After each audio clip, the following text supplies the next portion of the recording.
next part on the painting of the TK Stormtroopers is we're putting ink sticks on all the pieces so we can clamp them down in the paint booth.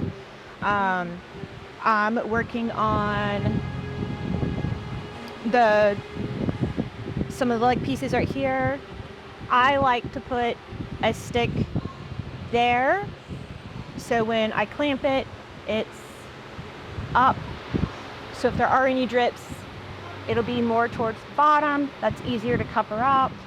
And then I also put a second small stick on the inside here to kind of hold it open so I can make sure I'm able to get this edge here and I'm able to get all this. So if this opens up a little or needs to be opened up a little more than anticipated, it's painted, it's covered, it's not a big deal.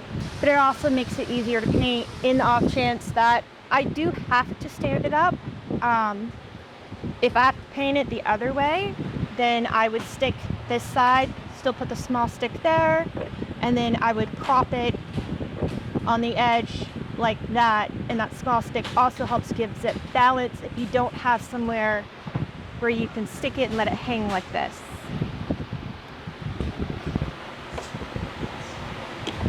But you definitely want to make sure you tape it good so it doesn't fall in the middle of the paint process, because then that creates more work for yourself as you'll have to wait for everything to cure, sand it, start over again. Well, by start over again, it would mostly just be depending on how far in the paint process you were, you'd probably just sand, and if you got to the single stage, you would have to let it cure, and then you could single stage it again, depending on how much you had to take off. But this is probably one of the more time-consuming parts of the whole painting process, aside from sanding the helmet and such, filling in seams and stuff that need to be filled in. This probably takes longer than, I would say, grand total of all the painting, depending on how fast you are with the painting. If you've been doing it for a while, like we have, it's pretty straightforward, fast process. We're all pretty proficient at it. I've been doing it for a couple of years now. But as you see, now I'm using the Gorilla tape, so I don't need as much tape to hold it in place. So 2 pieces here will hold this just fine, and I don't have to worry about it falling off or unsticking to itself. But I do like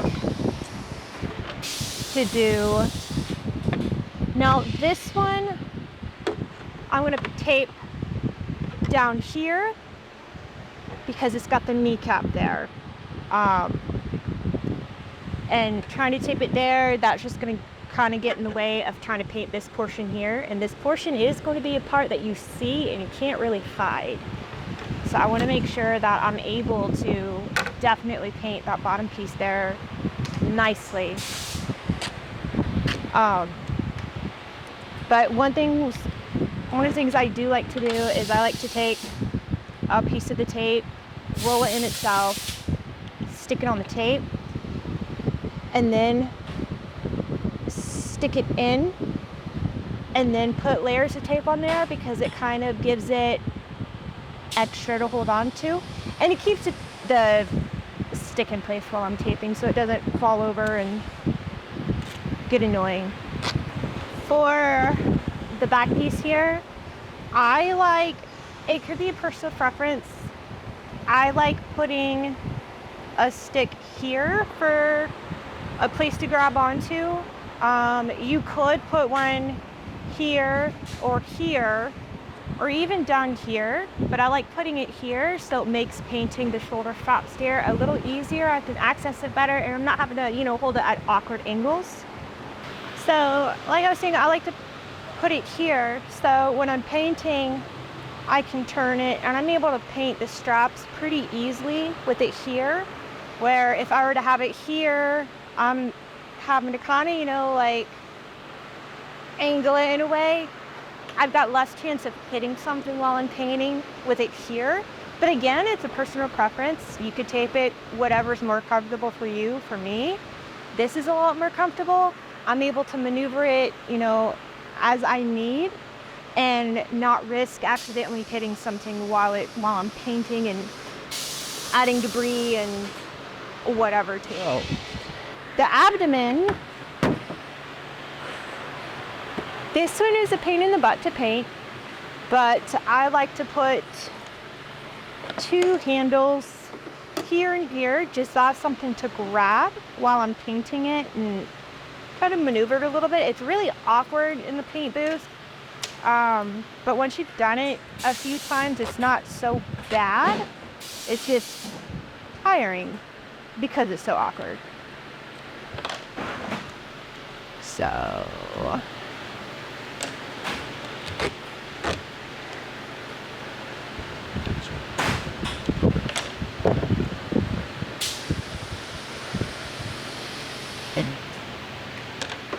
as I'm taping, I do like to take a tack cloth and clean the area where I'm going to put the tape, just to take all the dust off, just so it has a better adhesion when you're taping the sticks on.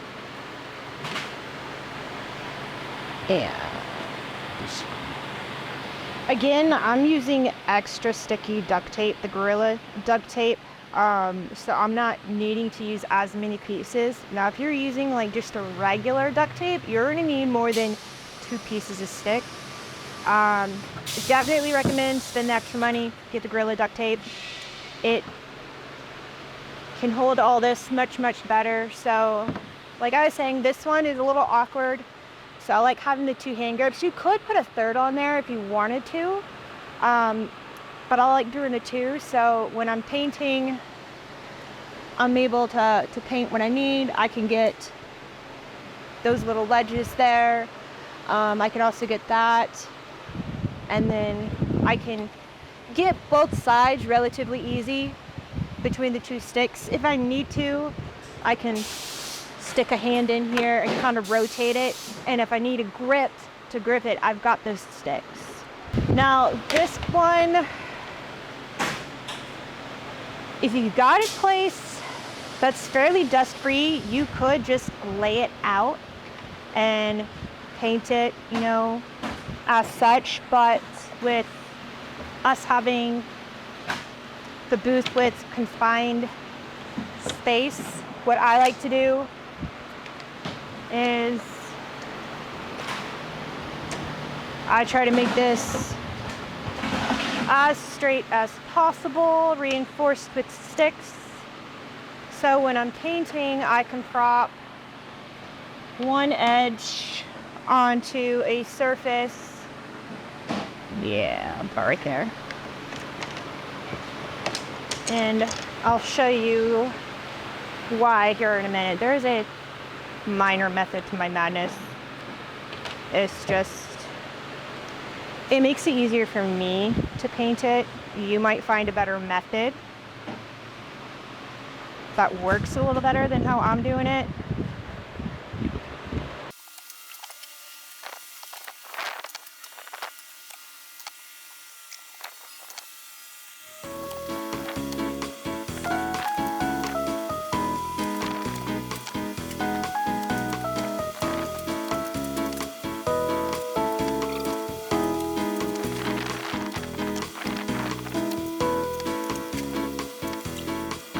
Alright, so the reason I like to tape it like this is when when I'm starting to paint it, I can kind of prop it up like this and then work my way down. And it makes it easier, it makes it a little better to handle. And then you've got 2 ends here and here you can handle it with, so you're not touching the actual belt itself. That's why I tape this the way I do. Again, it's a personal preference. Everyone does things differently, but that's why I do that the way I do. And then the chest piece here. This one is also a couple of different areas you can tape down however you want. Again, it's not super important where you need to put the sticks on the chest piece there.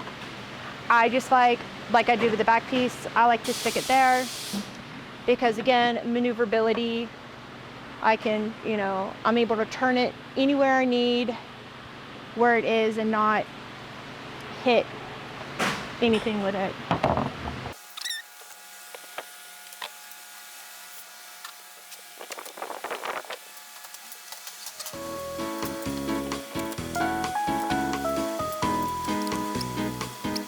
So again, I'm able to reach everything I need and not risk hitting anything and messing up the paint. So on the shoulder bells, I like to tape them there because the paint sticks fit perfectly in that groove there, and then I tape it down and it gives it, you know, more this is so you can either clamp it to something and let it sit like this, or you can have it hanging and it will stay. So as you can see, it's stable if you decide to clamp one on something like this so it's dangling like that, or even if you wanted to hang it like this, it's not going to go anywhere. And it's a good grip point because you're able to reach, again, everything without risking hitting yourself with it and messing up the paint. Yeah, for the forearms, I like to tape it here. So again, when I'm painting, I'm able to reach everything. You could do it here, but with that cut there, you run the risk of accidentally hitting something. So like, I like to do it on the longer end there.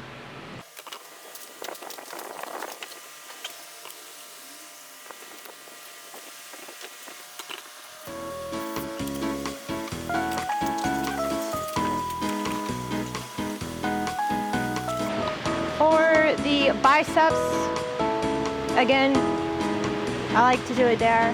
Good grip, less risk of accidentally hitting something when turning it around to paint the entire sides and such.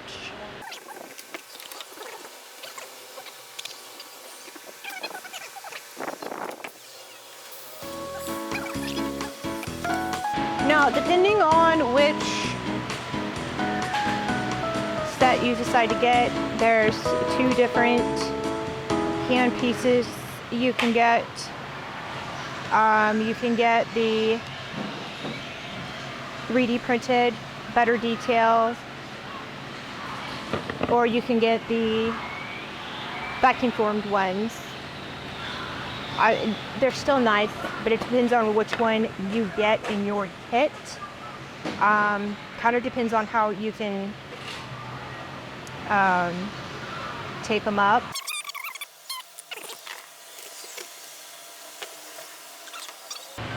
And kind of tape them like that.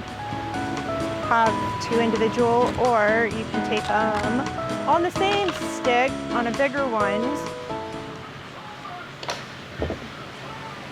Yeah. Mình không có ý được. Anh em đi.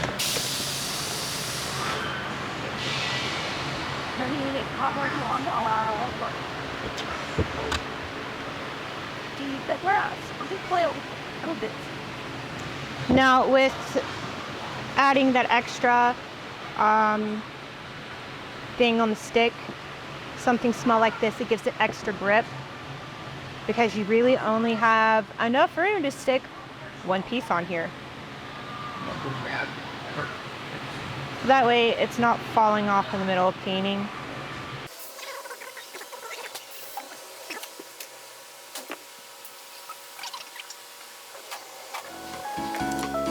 Now this one, like doing the two, you tape them like this if you want to do it on one stick.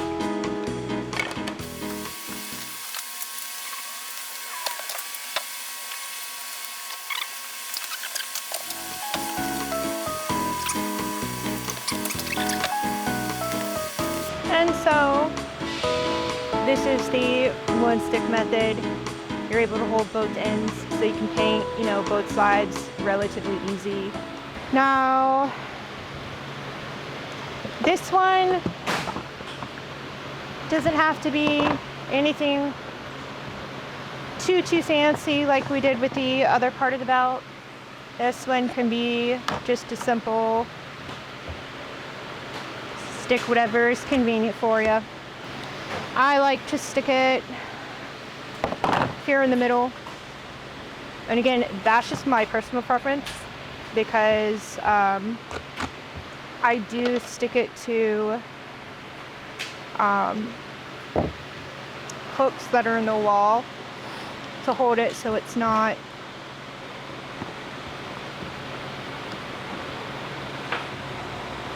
laying down on anything.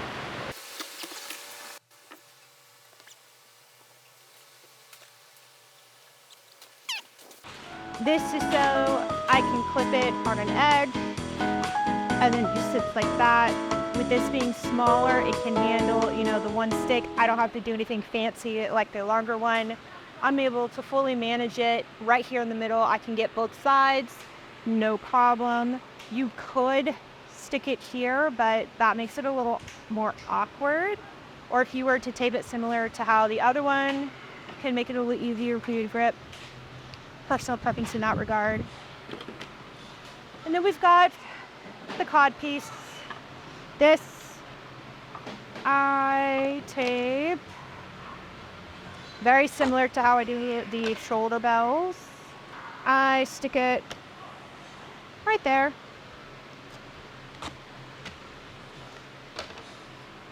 Because this is another piece that you're going to want to hang. How you hang it depends on you. You can hang it like this or clip it and have it sitting like this. I prefer doing it like this, so if it drips on the edges here, and those are easy enough to clean up and take care of. Whereas if you were to tape it or clip it like this, you're going to have the runs right here and everybody's going to see that. So how you tape things can also help. You work around runs if you do have runs in your painting, in the way you tape it and the way you set it up. That's why I do it the way I do. Again, everybody's different. Everybody has their own thinking process. This is just mine. So, like the cod piece and the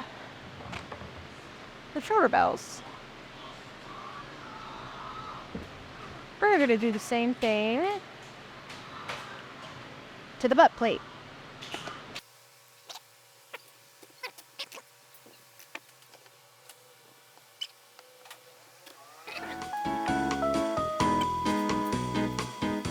So this one, you can kind of lay flat when you paint it, or again, clip it like this, just because if it runs, you want it to run on the tip here because you can shave that off no problem. Whereas if you were to hold it like this, it's going to run right there.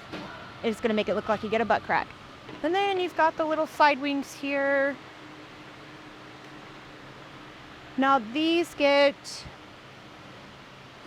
bulldog and primered, and then they come out of the paint booth and they get painted black. So they go in with the rest of the pieces, but they get taken out after the primer portion of the painting. This, you tape like this because you are going to clamp it like that when you are painting it. You're not going to want to lay this down anywhere or it will cause a mess.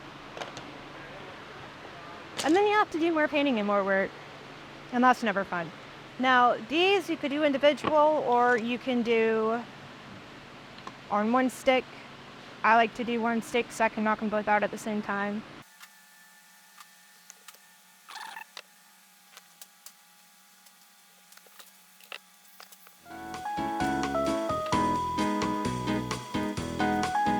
So, if you do it to the end or the single stick, I like doing it like that. So I've got something to grip in the middle, and I'm able to do what I need I can do it like this, skip this side and that side. So I'm able to do both of them at the same time relatively quickly. And these, you don't have to clip anywhere. You could just sit right down and then stay off of whatever surface it's on. As long as you tape it relatively balanced, it's not going to touch anything. And even if it does, it's the back side that touches the whatever surface. And it doesn't matter if the back side gets messed up. It's not getting painted anyway. You might have overspray. No big deal. Nobody's going to see it. All right, it looks like I've got all the taping done. For the helmet, you want to sand it really good. Fill any holes or seams you've got that need filling. This I did some filler on a couple of bubbles that were in the mold. And just to smooth it out so you wouldn't see the seam of the helmet, and a couple of oopsies I did when I was cutting out the lenses. And then I went down and sanded it some more with 800 grit, so you can kind of see a slight shine to it, and you kind of want that when you're wanting to do single stage. Because that like marble-like surface helps the paint stick much better, and you get a much better shine. Like with our Death Trooper helmets that we did over there. It's a butt ton of sanding, but as you can see, it's much prettier. It is a lot of extra work, but you do get a really nice looking helmet out of it. And that's what you want, because the helmet's one of the easier pieces to mess up and have to repaint a few times. So how I've got everything laid out, there's a small method to the madness. The shoulder bells I've got laying flat like that. So, I mean, you can set it on a surface, but with this being not a super smooth surface,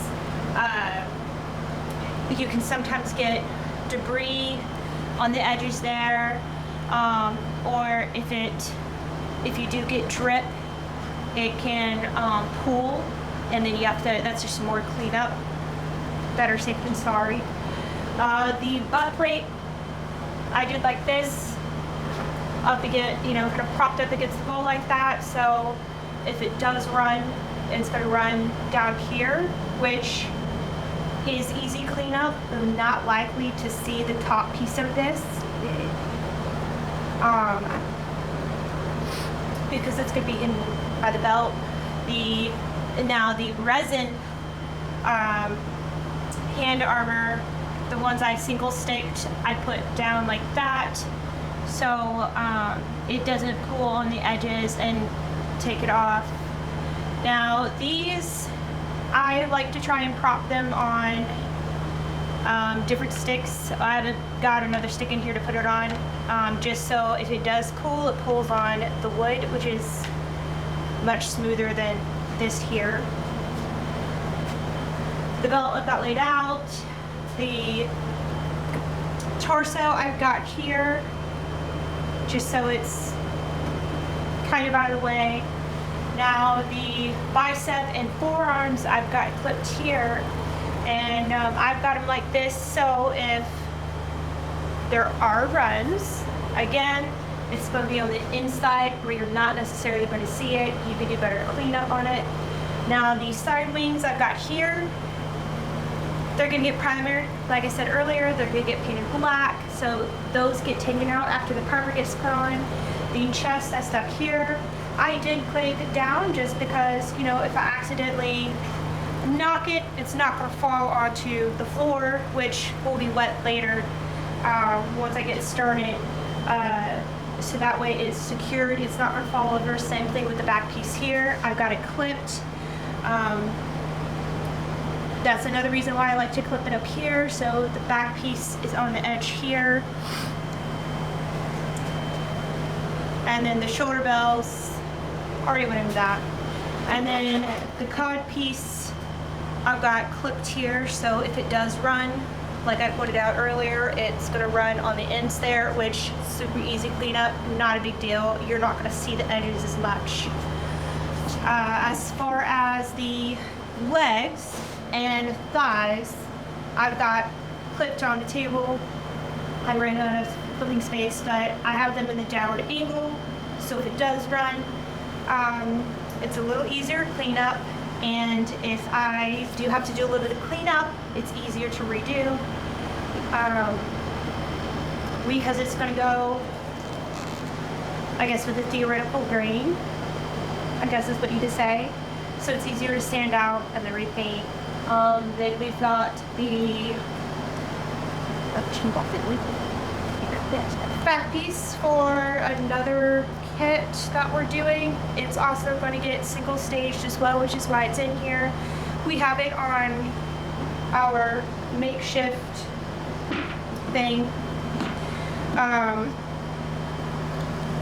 No, that we have it like that. So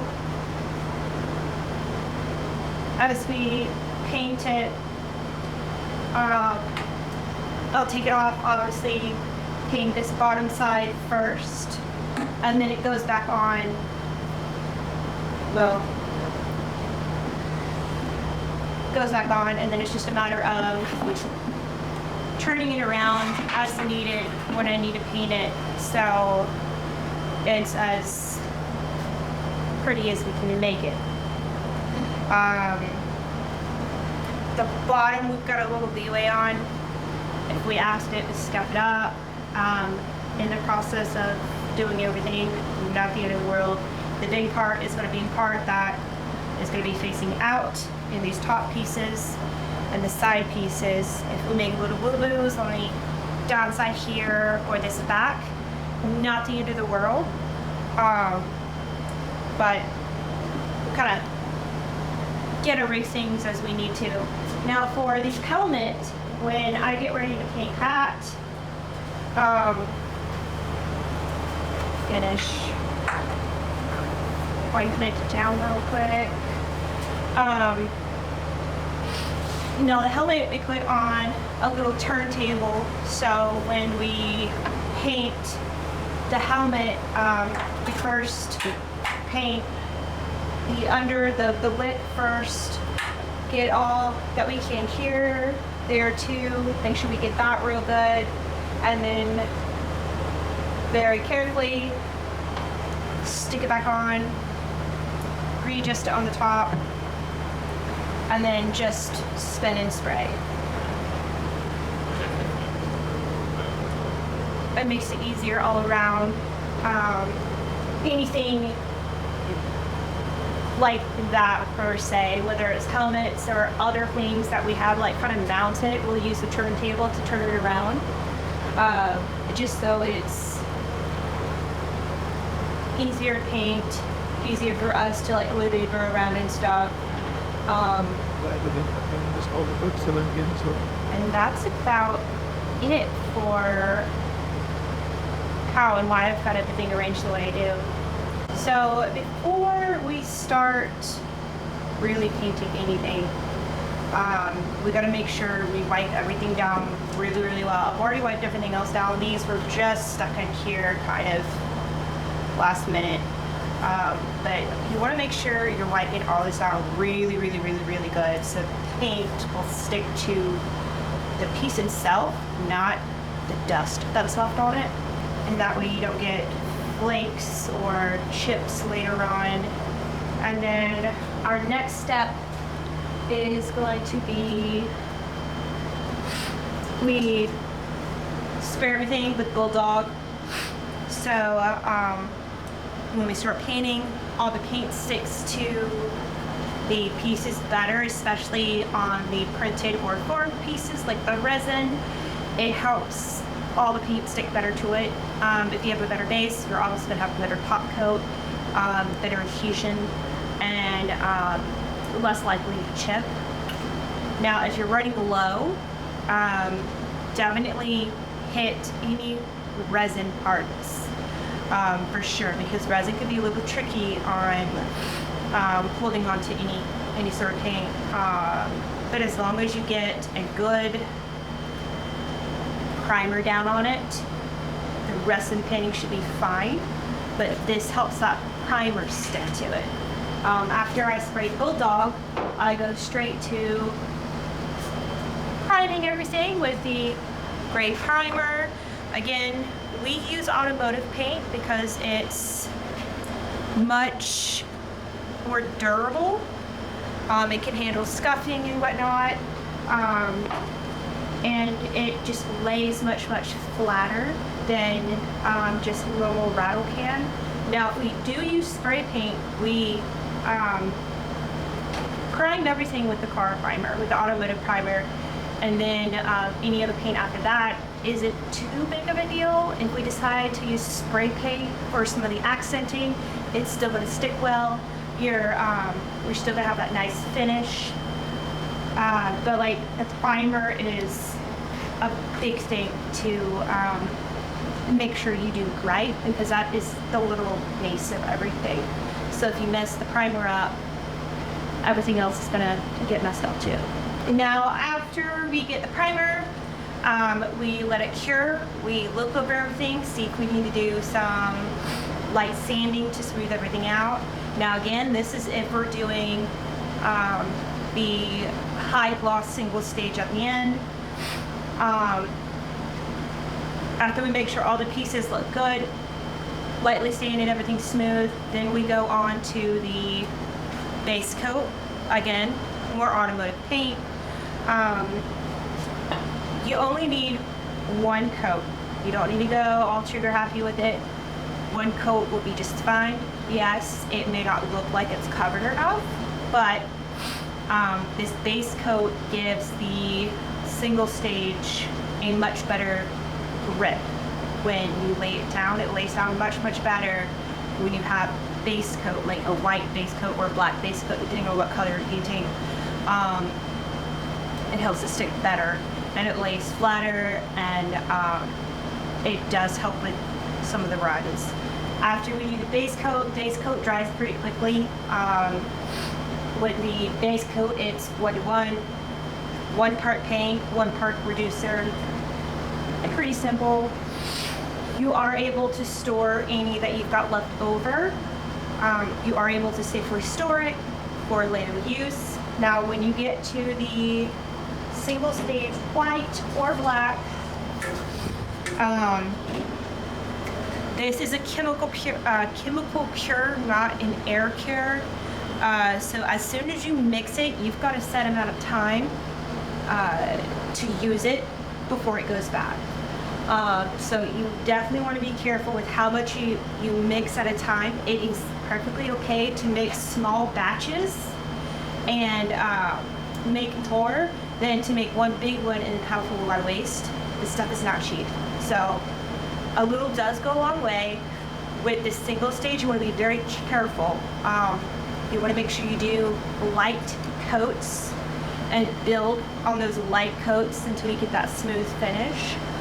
If you go too heavy, you will get runs, and you will have to do more sanding and more painting.